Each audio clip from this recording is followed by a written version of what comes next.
All right, I don't have a gavel, but we'll bring everything to order. And thank you, everybody, for being here today. Sorry on my back, everybody. It's back there. But we'll get started. I'll ask if the treasurer could call the roll, please. Ms. Hudson? Yes. Here. Mr. Peretti? Ms. Gibbs? Yes. Mrs. Rannon? Here. Mr. Johnson? Mr. Robinson? And Mr. Hemphill? Present. I did hear from Mr. Johnson that he would be here, but a little late, and Mr. Peretti said he would be here, so hopefully they'll be able to join us here shortly. Thank you very much, everybody, for making time today. Feels like we just left this room. Some of us weren't here until late last night, so on a different thing. So our first order of business is approval of the minutes from our April 16th meeting. You'll note that we do not have minutes yet from the 28th, but given the time frame, we wanted to at least just get these to the committee. So did anyone have any comments on the minutes? Hearing none, is there a motion for approval? So moved. And a second? Aye. Any discussion? All in favor? Aye. Any opposed? Thank you. Okay, so let's see, we'll have we'll first do, and I'll just sort of overview, we'll do the, our monthly report. Well, our treasurer will do the monthly report. And then I think so from our last meeting on the 28th, we reviewed the forecast, and then we reviewed the budget. There are a lot of questions. I think the committee still had some questions and issues. So a number of things have been raised since then. I think this update is intended to do that, and then also it'd be great to get any of the committee's comments or overarching comments regarding the forecast and the budget. This will then go to the board. The forecast will go to the board next Tuesday for a vote on that, and then with the budget, we still have a few weeks on that. So just so you have that overview, and welcome, Tim. Thank you. We just got started. I'll turn it over to Treasurer Behort for a quick monthly financial report. And quick it will be, I hope. So the documents we're referencing are my infamous green bar, which is the monthly report fiscal year to date for the month ending April. And I'll walk through the management discussion and analysis write-up that I've done for you and try and highlight some things for you. First of all, in general property tax line, we did receive first half settlement, which is good. We're a little short, but we're right on target pretty much when it comes to that large of a line item. We are in conversation with them, actually now with ODE, as to when we will receive rollback and homestead exemption, because that gets processed after settlement occurs, and everything is on a rush order to get this done before the end of the year. So that's the next large tax receipt that we'll be looking for to come in. So, but general property tax came in May. It'll be reflected in May's report, and we're good to go there. I was just noting Mr. Peretti's arrival. Thank you. We move on to state aid. What I've provided you here now is an update to the April number 2 payment. I believe last month we were dealing with March number 2 payment, just to show you some of the changes. Calculated funding, it tends to change month to month, and as I've told you before, and I think I used the phrase, this is meaningless to us, as our actual state funding remains unchanged due to the cap. Again, between those 2 payments, a jump in community school transfer. The last meeting we were talking about $129.3 million for the month. It's up to $136 million for this April number 2 payment. We're doing a deeper dive into all the ADM records that underlie that transfer to see. I would like to do what I call a price volume variance. how much of that change is due to change in enrollment, how much of it is due to change in the dollars per students. And I think we'll see that will vary category to category. For instance, a preliminary look at it, I anticipate that the change in community school enrollment is more due, although there's a jump in students, probably more due to the change in dollars per students than the enrollment. Other categories, the flip of that. So we'll be looking into that, and I'm in touch with ODE and have asked for some information that I can get, that it's in PDF. I've asked for it, if they wouldn't mind stepping up to the plate and giving it to me in Excel format. I mean, it's that practical of a matter, just to speed this up a bit. So I've updated you there. We still believe that state aid will come in at about plus $9 million. And again, remember there's a little over $6 million that's that cash flow issue there. So essentially on target, except for that cash flow item. Line 1060, all other revenues, running $4.5 million under plan. We expect that to be about just under $3 million under plan. We're assuming, and we're still waiting on $2.3 million in Medicaid reimbursement. The latest email I got was just this week, and they don't have an exact date, but it's getting closer. And we're assuming that we get at least $3.4 million of the almost $5 million in win-win payments. Today, we did meet with folks from the ESC, Franklin County ESC. This was just about one topic, and they, I believe they said that most of the payments are in, so we should get that. These monies funnel through the ESC. They do the calculation, and we verify it. We have a consultant that helps us verify that calculation, and then the ESC bills the other school districts. They pay the ESC, and then the ESC distributes this to us. That's just the process. Out of the school districts involved in win-win, we owe one school district a very small piece. I mean, I don't know what the dollar amount is. I mean, it's very small. That has to be Hamilton Local, has to do with the calculation, and same process works there. We'll cut them a check to the ESC and they'll pay them out. So, but $5 million is the number. We hope to get the most of that before the end of the fiscal year. No news in advance lines. All of the financing sources, is, I note here that as expected, that variance fell about $1.4 million to $435,000, and that was because we had a refund of prior year's expenditure in prior years that was the basis for predicting month to month for this year. And as I told you before, there are some aberrations in the plan simply because I wasn't here to look at it in detail. I got here in August, so we used last year's, and as we get into that detail, we'll avoid those kind of variances. But this line item is moving towards the variance that we anticipate of about $300,000 positive by the end of the year. Any questions on revenue? If you can, you want to be quick. There's I mean, I don't want to cut it short, but there's much to do about the budget and the 5-year forecast, and fiscal 15 is quickly getting baked in the cake, if you will. So expenditures, in general, they're running at $643 million. They're about $14 million over prior year and $12.4 million under our estimate through April for this year.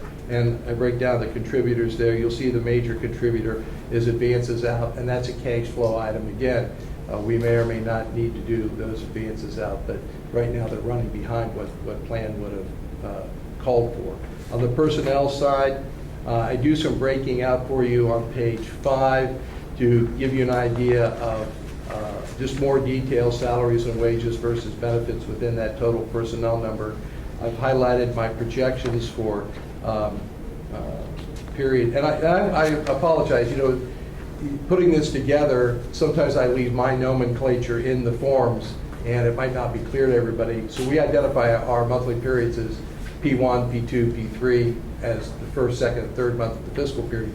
I know that's June, July, and August, or July, see, I don't even know what it is. It's July, August, and September, and I probably should change those headers, but we are currently in P10, talking about April, because May and June are the two remaining. In any case, I show you the projected numbers. There was a aberration, if you will, in benefits, and again, that was because I was unaware of when we put the month-to-month plan that there was a premium holiday for a couple of months for a certain portion of staff, which caused that line to drop. Now it looks like we're over plan, but had we known that, I would have factored that out. So that's just an aberration. It's not a behavioral thing, and we'll take care of that, obviously, next year in doing some better planning. We still project this to come in under plan, about 3.3 million at this time, or 0.6 under plan of what we originally had estimated at the beginning of the year. Page 6 just gives you a graphical representation of where we are year to date on variances. The non-personnel related items, to simply cut to the chase, it's in the purchase services line that has the largest variance. And we, as I mentioned earlier, we requested some detailed information from ODE that we can break that down even further into a price volume variance. And we project that this will be the purchase services line. Let's see. The open enrollment community schools STEM, they're running high by about 19 to 20 million over plan. And overall, I'm trying to see what I've got for the end of the year.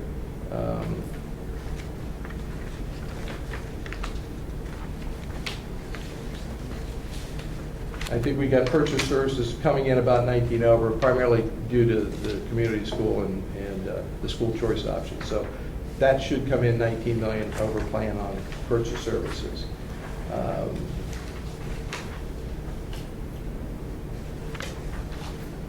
I ran some more detail for you for all the other purchase services other than the school choice option. That's on page 8.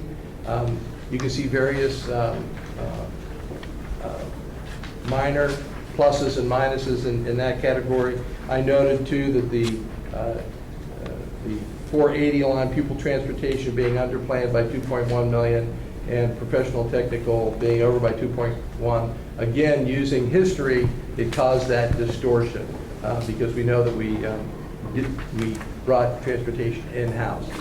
That really wasn't considered when I did the month-to-month. So all in all, this other purchase services line running approximately about 600,000 under plan is where we'll finish the year out with them. Supplies and materials, consistently we run under plan 9 out of 10 of the months this year so far. We anticipate we'll finish the year about $1 million under plan. And the one item I noted that's most noticeable is fuels run about 1.4 million under plan to date. I don't know whether that's really, again, a behavioral thing or because of the aberration in using last year's month-to-month experience to predict this year's month-to-month. Hopefully next year will be more like this year and we look at behaviors, but we'll take a deeper look at that. But in any case, that will end up about $1 million under plan.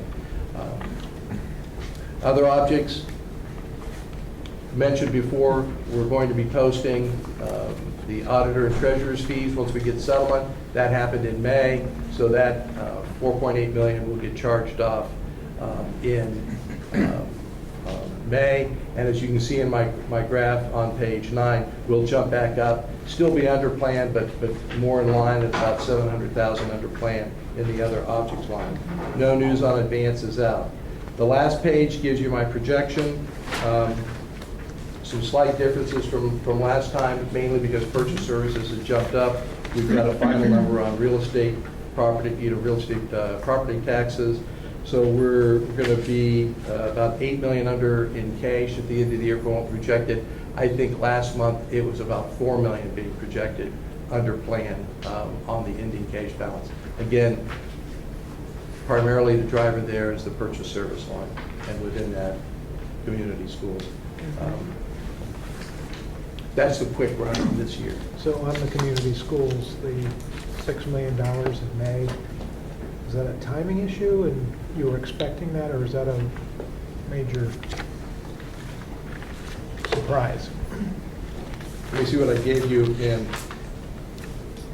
I'd have to look at whether or not there's a change in enrollment between those periods because between March 2 and April 2 is more likely to be enrollment than a change in a cost, because the cost drivers were picked up in March. So the change in dollars per pupil was done in March. So this is undoubtedly a change in enrollment. But is it something that recalculates for the entire year, or is there something? No, it recalculates for the whole year. If you see, look on page 3, the first graph, and it's got that for period 9, which is March. See that big spike? That's the catch-up.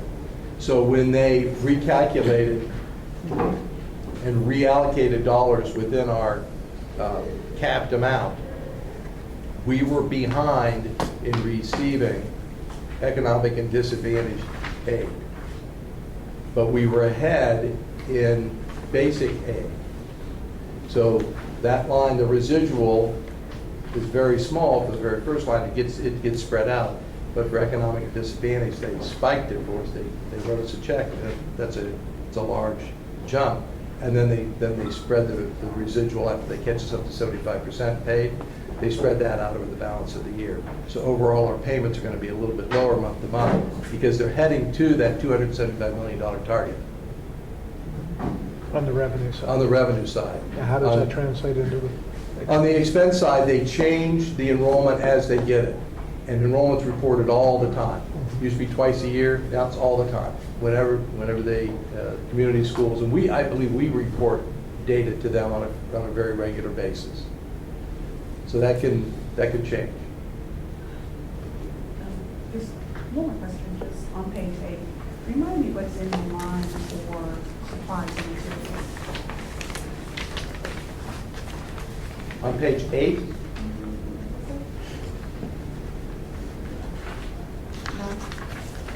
page 9, no? No. Yeah, it's page 9. At the top of page 9, supplies and materials. Supplies and materials will be instructional supplies, office supplies, software.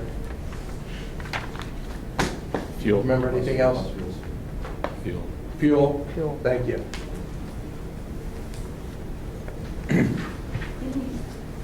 Is there a management narrative as to why we're under? On supplies and materials.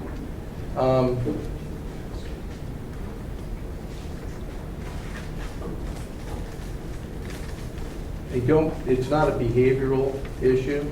It's more in terms of what we had in the forecast, we then allocated to the various lines. We talked in what Scott did in is doing in the appropriation resolution, and you're going to adopt a 5-year forecast before you get the appropriation resolution done. Then after that, we're going to align the forecast and the appropriation resolution. Well, that's kind of a step, object by object, that we didn't do, that wasn't done last year. So when I did the month-to-month forecast, I looked at previous expenditures and prorated things out. So it should be approximately here. That didn't necessarily line up with our appropriations. So some of this is error of the estimate, quite frankly. We will do our best to avoid that once we get the appropriation resolution done. In the return and in late June, early July, we'll realign that. And then you'll see me redo the forecast so that those individual lines line up better. Oh, Yes. Would that be the same on the personnel-related line, too? It's the 3.3 million. Two different things, I think, going on there.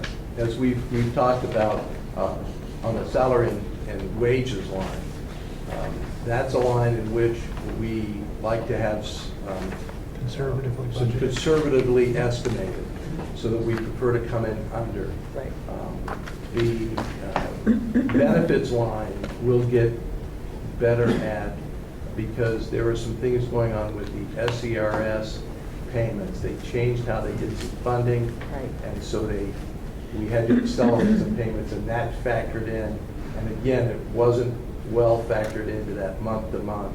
And our overall estimate for what we would spend in fringe benefits. But because I put the two together, I know that if I'm over in one and I'm under in the other, I'm okay. I don't know when the SERS payment ends, whether this year or next year is the last year for that. If it is the last year, then we'll factor those effects out when we get to forecasting month to month for next year. Okay. Okay? Other questions from the committee? Very good.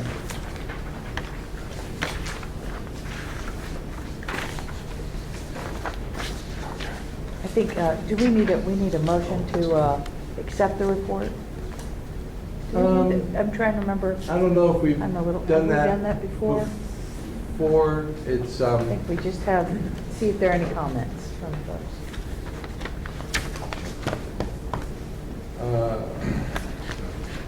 We've had too many meetings recently. I know. I can't remember myself, and I only come to this meeting. you know, it's interesting, isn't it? Big CC have no notion that I present the monthly management report. Is that it?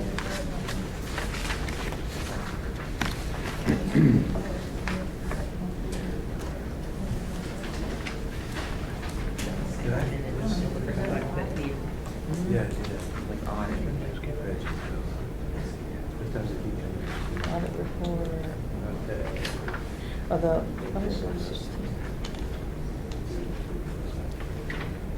Okay? As Chair Hudson, as a recommending Yeah. body, it would be appropriate for you to accept the report. It doesn't mean you're yeah, approving we it. did but- not approve, we did not do it on the last one, but No. let's, do we have a motion to accept the report? So moved. And a second? Second. Any discussion, further discussion? All in favor? Any opposed? Thank you. Okay, so Treasurer Behork, you remain on. On the clock. On the clock with the forecast update. So, the Cleveland Browns will take. Yes. I sent her. I believe you should have a printout of all my slides, 2 up. And what I'd like to do is, I'll walk through this presentation again, and with the It's- intention of it's getting to the back of the to packet. changes in the slides from the last time, and address primarily questions that have been raised to me from board members and other folks, and then a couple of slides that I've added myself to help explain some things.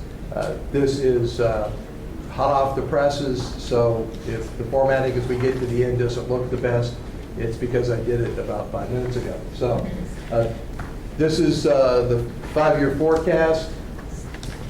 And I would, Yes. Stan, just as for the committee, I would just ask as we go through this is what will be presented to the board. If you have additional questions or thoughts that we should pass on to the board, at the end of the presentation, let's go through those. I know there were some questions at the end about, the projections for 18 and 19, and I knew we'd have this opportunity, so I wanted to make sure we cover those as we go forward. Yeah, if I miss anything, So- let me know.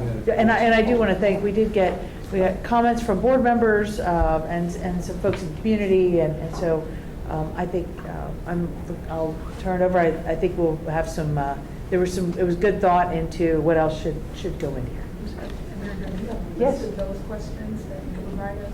I do not have it in here. Can you forward them to? Yes, I'll ask Dr. Roush to do that. Yeah. All the questions I received that pertain to the 5-year forecast, I have stated in the presentation, and I believe addressed them directly. So I picked them up from either your letter or from Mary Jo's for verbal comments that I've done. Great. So, again, if we miss anything, I've got about 2 days to add them, and I'll do that. Good. Introduction, no real change. This is the cycle that we go through in the preparation. Again, the tandem cycle of the 5-year forecast and the appropriations and how they fit together. A little descriptive of where this budget falls into place on the 5-year forecast. And if we don't have changes, I think we Okay. can dispense with Smooth. those. No Yeah. change on this one. Breakout of our revenues. No change in the discussion here on estimated real estate tax. And if I have a question on one of these slides that someone presented, it comes later. I don't know whether I should move it up or not. You can help me with that presentation flow, because I know that while there wasn't a question on real estate tax, there was a question on state revenues. And I answer that later, so maybe I should present it now in the layout, but see how this goes and let me know. Okay. So the 775 is not changed in terms of revenue? That is correct. Okay. That number has not changed on the slide 7. We made, so far in the forecast, we made no changes in the assumptions. We answer a lot of questions about the assumptions, but we've not made any changes to the assumptions. State revenues. Now, I did change one line here on this graph. It is the third bullet, because there was some confusion in the way I communicated what the cap was. It sounded as if the cap, the actual percentage of the cap was growing at 5% a year. And what it is the cap is 5% of prior year's state revenue. It's the same that 5% limitation is the same every year. It doesn't, the percentage doesn't change. The dollar amount grows. Is that clear? And so I stated here. On previous years. Yes. Total. Yes, it's all last year plus 5, last year plus 5, last year plus 5. So the 275 is growing at a 5%? That is growth rate. correct, yes. And that has that's a historical trend, No, it is not. And that was a question that I'll answer now, but I'll show you later. okay? In the reason why we picked 5 was because there are 2 proposals out there, 10%, 7.5%. We felt 5%, we being folks to help me put this together, my conversation with colleagues, internal conversation, 5 seemed to be a reasonable yet conservative estimate to put in there. I am more than willing if to change, but 5 seems to be reasonable. No, again, 3 months from now, I'll know what the number is. Okay.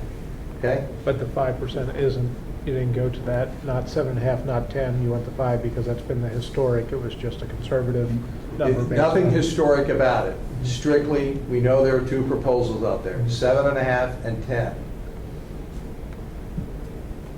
The meeting of the minds. The best people have been doing this, you know, my colleagues have been around for decades. What would you use? You know, a couple of school districts that I've talked to, well, we're going to put in 5 because we don't know what it is, but 0 seems to be too low. And we're sure, we'd love to have 10, but that's not going to happen.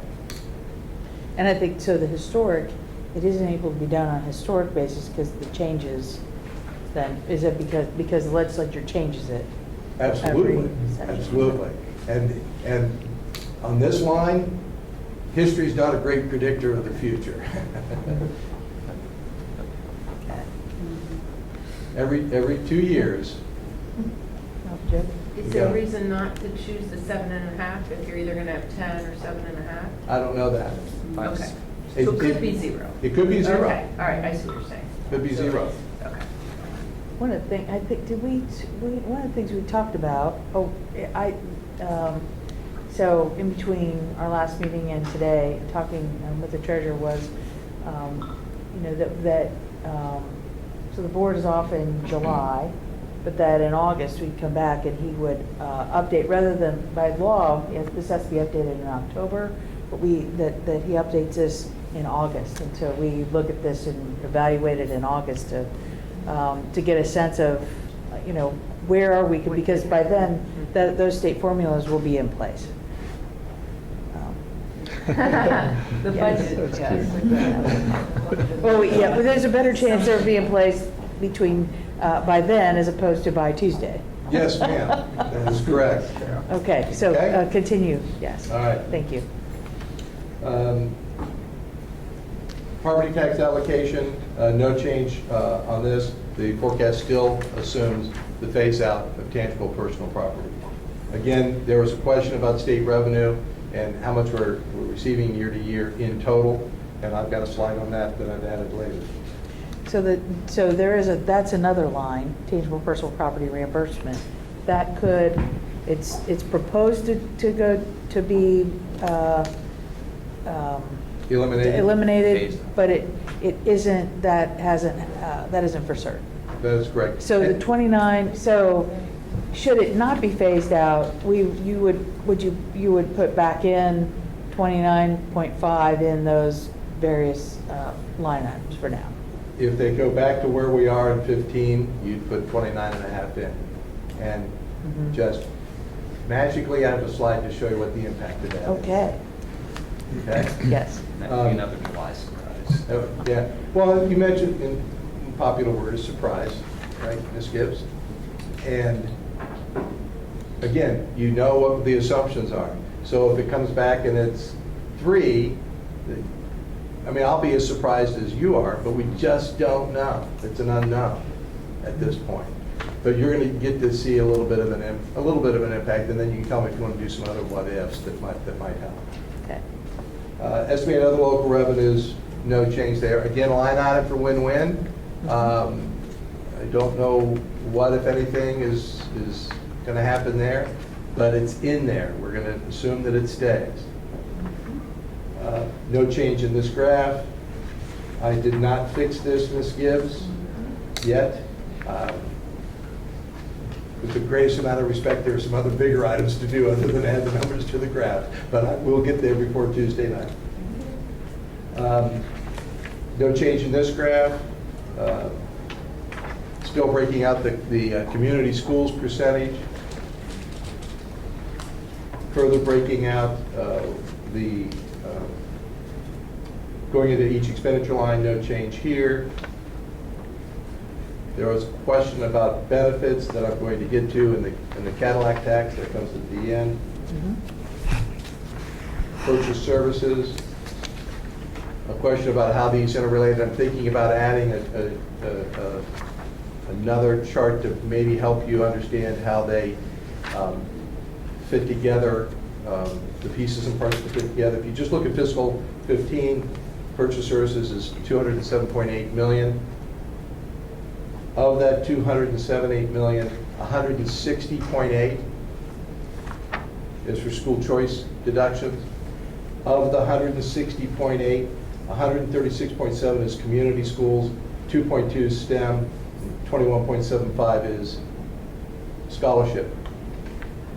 No change in these these pages in the slides in the presentation, but the question gave me pause for thought that the reader didn't understand how one fit into the other. So I've got to do some sort of a pyramidal explanation of that, perhaps in a chart to show you how that fits together, so that you know that 160 is part of the 207 and et cetera. I don't know if that makes any sense, but I did have a question about that.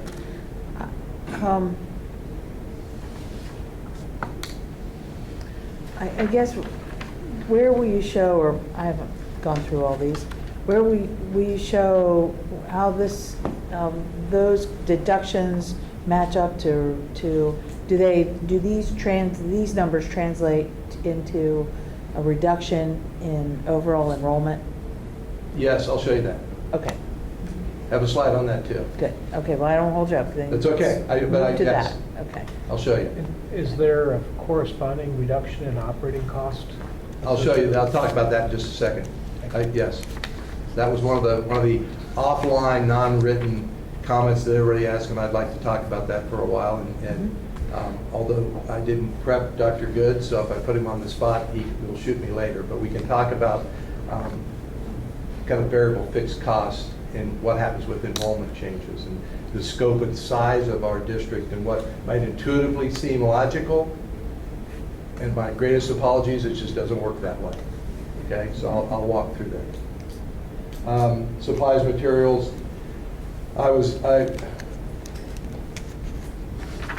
Actually, I put a bullet on here which belongs on a different slide. The last bullet I was asked to mention that we're working on the master's facility plan. That should come on the capital outlay side. So there's really should be no change to this slide, and that should appear here when we talk about estimated capital outlay for the forecast. So we are working and are in the midst of a update to the master facility plan, which parts of it may or may not feed into the general fund forecast. Yep, yeah, Dr. Good. Although a part of that master facility plan is also the enrollment projections study, and that would in fact potentially impact supplies and other lines. And magically, I have a slide on that too. So far, That's good, that's good. Got the crystal ball out, we're rolling. No change in this graph. No change in this graph. And our famous off-the-cliff graph of cash balances.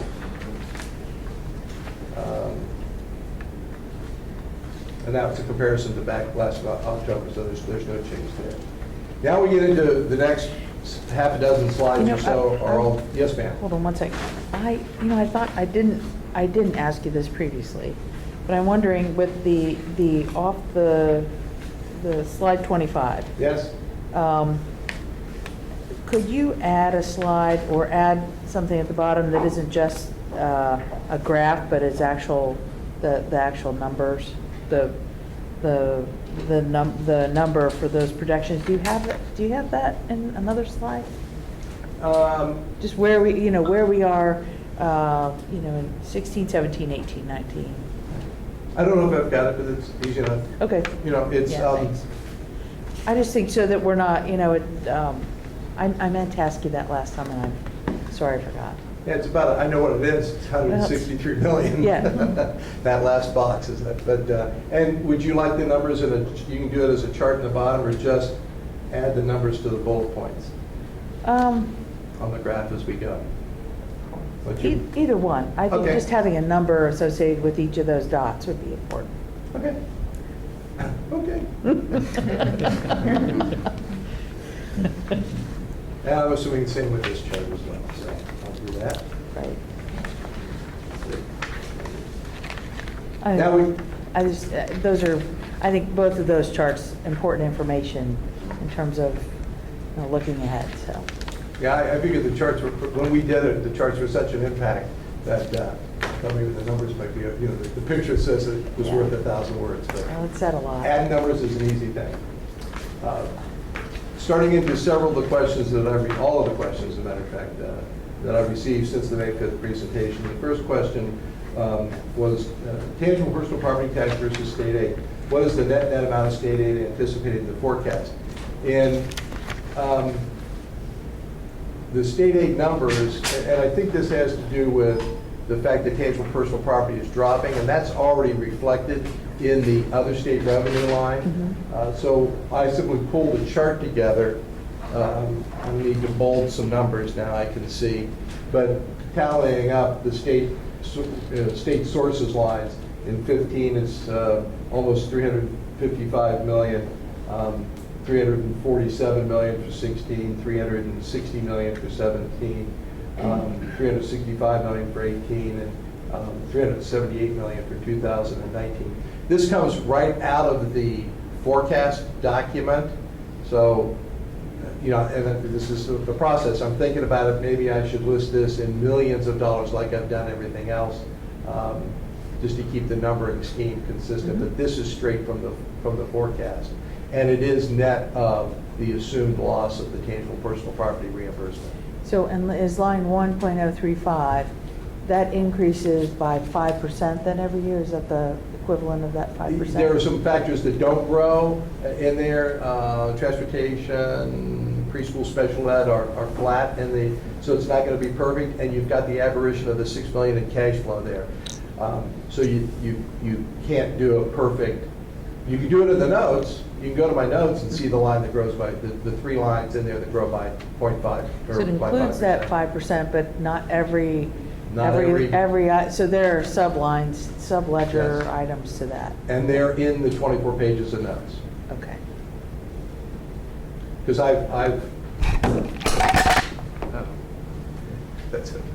I go back and run a compound interest rate calculation on these to see if anybody else does that. That could be a question, but there's more than meets the eye here, but it is in the notes. Okay. Thank you. Next question. Big question.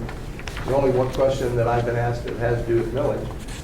What would the millage be to replace lost revenue from the loss of tax revenue or the loss of the tangible personal property reimbursement? So to walk through this, I've got 2 slides. First of all, this slide is selected lines from the actual forecast. The tangible personal property line that we have in the forecast, as you can see in fiscal 15, we're at 29.5 million. It phases out to 0 in fiscal 19. And to understand this is an accumulative impact. So the next line compares each subsequent year's receipts to what it would have been had 15 been the safe harbor, if you will.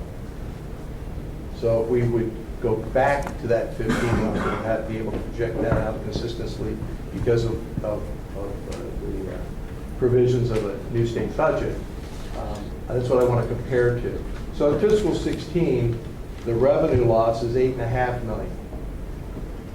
In fiscal 17, compared to fiscal 15, the revenue loss is 17 million. It's the 8.5 million that we lose in the phase out in 16, plus the phase out that we have in 17 of another 8.5 million. So that's now we're down not just 17 million in fiscal 17, but the 8.5 from 16. So we're about 25.6 million behind where we would be if they didn't phase it out. Same thing in 18. We now have 3 pieces to it. The loss from 16, the loss from 17, and an additional $9 million loss in 18 gets us up to 26 million. And we're rapidly approaching in 19, where we've lost it all. The accumulative effect can be shown in the yellow box when I put TPP back in. So during that 4-year period, TPP has pulled out almost $82 million. Not evenly spread, though. Right. Which leads me to how much revenue do I have to generate? About $82 million over that 4-year period to replace it. So my target is get that cash balance of a negative 163,570 up to 81,789. So 81,789, my next slide is what my target is. So I just keep plugging in millage until I get there. Now, tax revenue comes in, this, that you X amount you voted in, that's what you get. So it comes in equal amounts each year. I don't factor in any growth. You can't get growth on inside millage and any assessed valuation, but I don't take that into consideration. Just conservatively, number of mills times our valuation gives me a dollar amount. Plug that in, same amount for 4 years. So it's going to be even. So it's going to look kind of interesting. And you can see this relatively well. Again, first line, tangible personal property that we have in the existing 5-year forecast. I then give you all other revenue sources. This is so my calculation works. All other revenue sources other than tangible personal. Then the line for the new revenue. New revenue necessarily is a property tax levy. A line for the new revenue. Total expenditures out of the 5-year forecast. The beginning balance out of the 5-year forecast. And then the ending balance, which takes all those into account. Tangible personal, plus other revenue, plus the new revenue, minus the expenditures, plus the beginning balance. It gives you an ending balance. Notice that the new revenue comes in equal installments, 20.4 million every year. It's simple enough to take the loss of tangible personal property over that 4-year period, divide it by 4, it gives you the annual amount. You divide it by 8.9 billion in assessed valuation. A mill is 1/10 of 1%. You do the calculation. And in answer to this question, finally, I've told you how to build a watch when you ask me what time it is. The answer to the question is 2.28 mils. Wow. I believe. That's the best estimate I can give you. Only for TPP replacement. Only TPP. for TPP replacement. It's important to note when a levy is passed, you're passing an amount to be collected that never changes. regardless of the assessed valuation overall. Right. So you can vote in 2.28, AV goes up, we'll levy 2.1, because it's multiplication. It's simple algebra. Assessed valuation times millage equals a dollar amount. Go to the next year, dollar amount same, assessed valuation goes up, what's this number got to be? It goes down. Yes, ma'am. Correct answer. And the county auditor's job is much more complicated than that. So I don't want to imply that it's a very simplistic thing that I don't know, when do we teach algebra now? I got it in like the 8th grade. We must do it like kindergarten. That's what I figured. So I don't want to imply that, but for our purposes, it's that straightforward. So that's the 2.28 mils is that answer. So I'm assuming you ran over, you've done this exercise for the entire budget to show where we can go off the cliff. I'm sorry, I've done it for the entire budget too. To when we hit our middle. You ran this just on TTP replacement, I mean just the aggregate. It's times 2 because that was 82 million, there's still an $81 million deficit, so by definition, you'd have to double that. Right.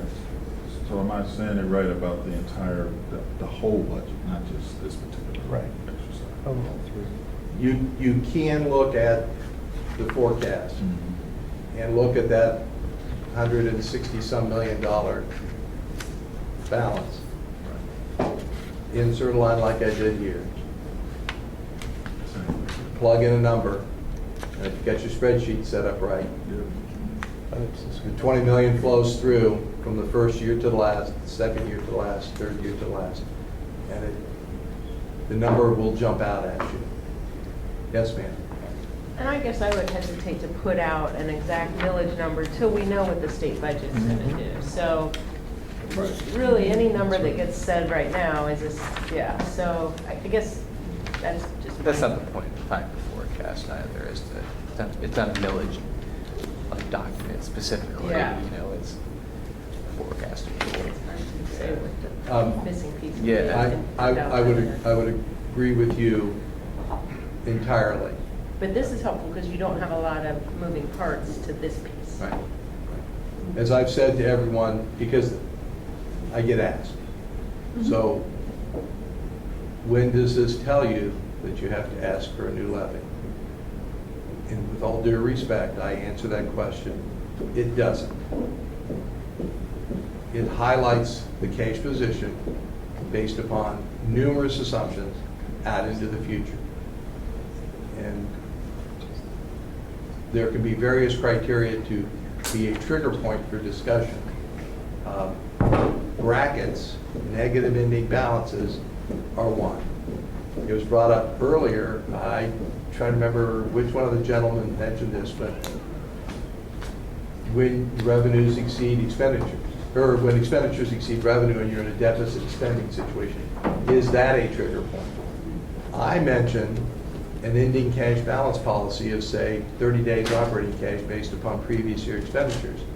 That is another trigger point for discussion, because you can't look at the forecast and knee-jerk reaction and do, oh my gosh, we have to do, and then finish the sentence. You don't know. That has to be a conversation between the board and the superintendent. I'll participate, but I'm just the bearer of great news, and Dr. Good and his staff work together with the board to come up with a plan of action. That's all the forecast is for. It's a what if. Okay? Ready for the next? Next question. The 5-year forecast includes an annual growth of 5% in the cap. Prior projections were 0. Is this correct? And if so, what is the basis for the altered assumption? First of all, the cap is, as I said earlier in my slide, the cap is set at +5 over the prior year amount. Hope to kind of clarify how that works. The prior assumption in October of 14 was 1%. Honest answer, as all my answers are, that we just put that in there. We were coming to the end of a biennium. We were even further away from this budget discussion back in October than we are right now. Didn't put in 0, we put in 1%. No particular reason. It didn't have a huge impact one way or the other. Basis for the altered assumption, as I mentioned, of the 2 state budget proposals that have been bantered about, one includes +10, the other +7.5. We believe that +5 is a conservative estimate. Next question. Please split out the charter amounts. Please spit it out. Please split out the amounts spent on or sent to charters. That's back on 18 and 19. And as I said, I might add another one to do the, how they pyramidally fit together. What would the district need to do to avoid planning to pay the Cadillac tax? Please separate out cost of plan versus tax in future years.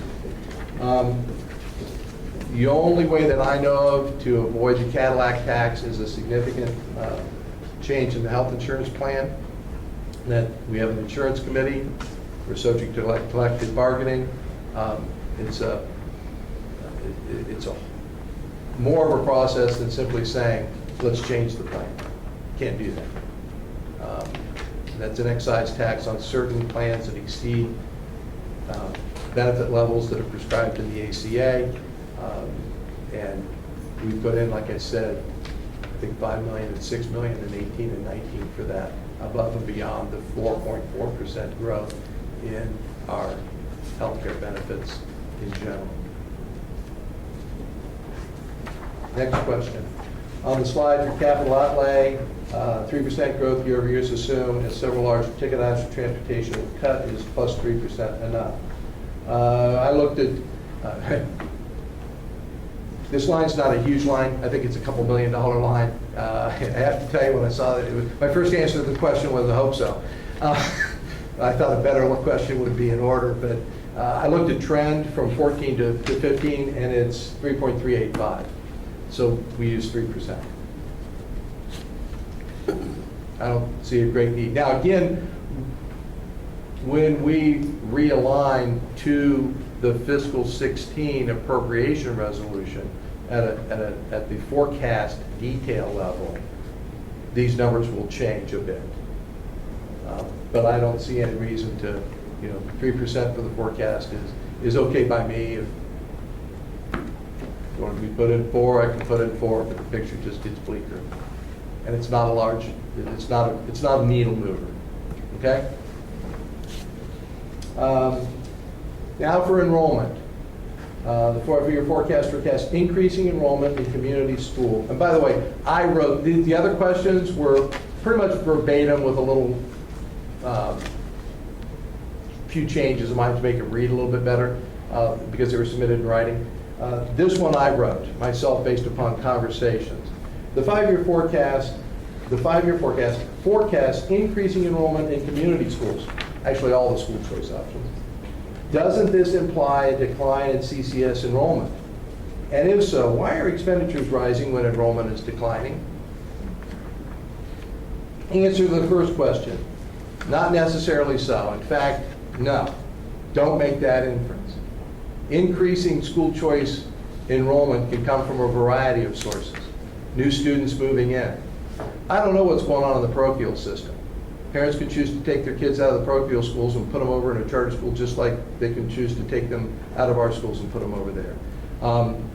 So there are more sources of children going to the school choice than simply Columbus City School enrollment. If it begs the question, do we really need to know where they're going or coming from? As long as we have a feel for our enrollment and we have a trend on how that community school is growing, I don't know what knowing where they come from helps. If I can look at those two and forecast them, why this one is growing unless we know that it's cannibalizing our enrollment. You've mentioned what can we do to attract students. I think the phrase was attract students back to our district because that infers that they have left our district. I would add, what can we do to attract students not only back, but attract students to our school district. Wordsmithing there. But let's look at the actual enrollment trends. From our ODE school foundation reports, they have enrollment numbers. And I pulled totals for the district. And then these are 4 school choice items that are specifically listed on our foundation settlement reports. And it's easy for you to see which ones have the major impact. The light blue, how many colors do you see? 3. You see basically 3 colors.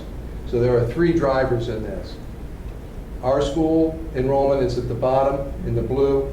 On top of that is the community school, and the next in the red is Ed Choice. The other 2 are so small. Again, remember where I'm operating. I'm at 40,000 feet here. So a couple hundred kids, it's not moving the needle here.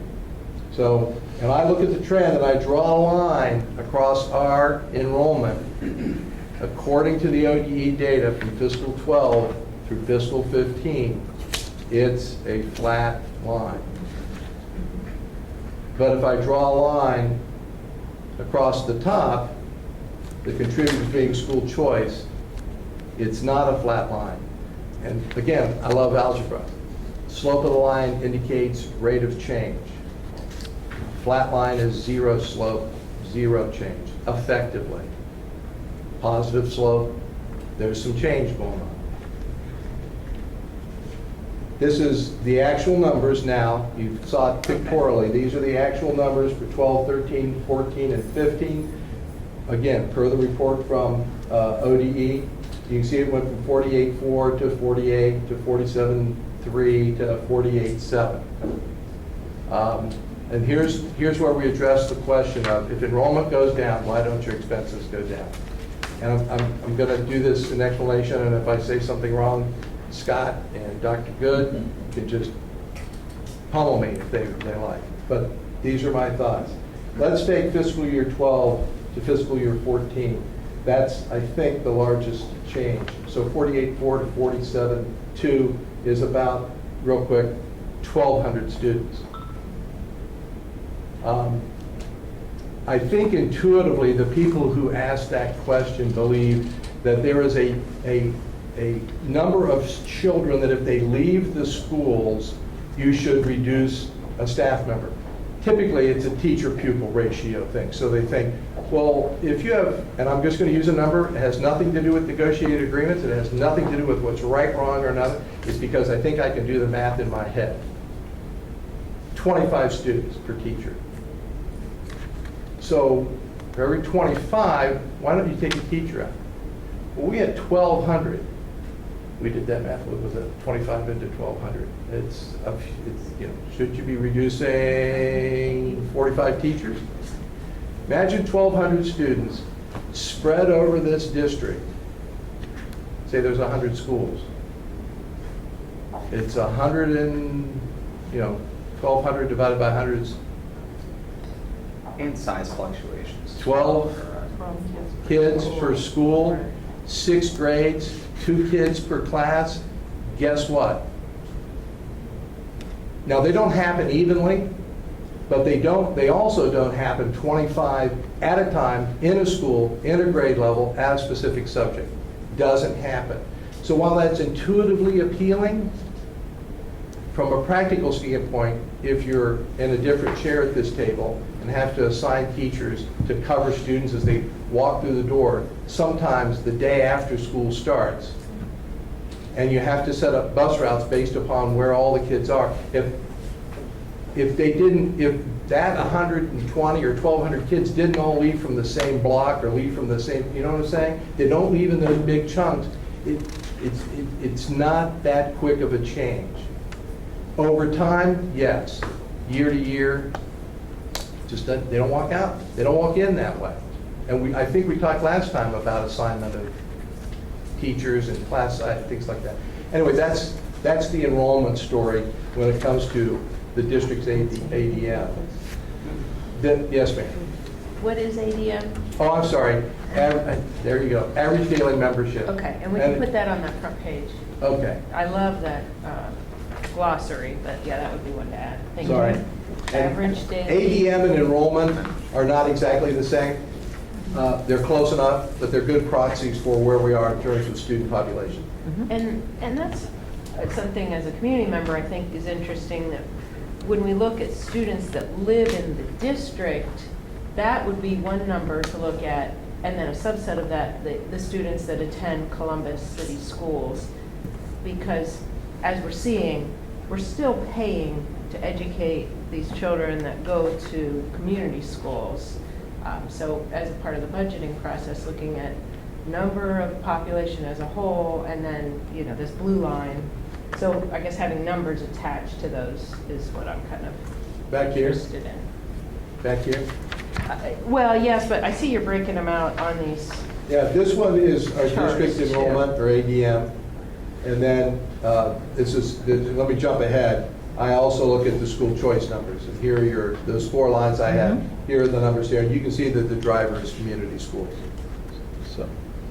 So one of the issues is the purchase services going up. And you've got that in your forecast, which is really much more predicated on what is your projection of slide 40 going forward? And I think that's maybe an important number. So you're assuming Slide enrollment. 40. The school choice slide. Okay, all right. Right, so it's implicit in your projection is some growth that you're saying, we're going to basically stay flat, or it's going to be immaterial in terms of our enrollment, but we think the population is going to continue to grow at a certain pace where we're going to continue to pay other providers. And you've got some assumption in there, and does that track with maybe this line is starting to flatten out a little bit in these out years? And is that, how conservative is that estimate? Because that's another big driver. Yeah, and we, the raw data is in the notes. So it's easy, I'll throw that Yeah, right. on that. I was trying to keep this, No, I think this helps thinking about what, I think we're all thinking it was a zero-sum game. There's very little Right. population growth in the community, and if they're leaving here and they're going there, then this number's going down, this number's going up. You're saying that's not, you're assuming some growth in the population.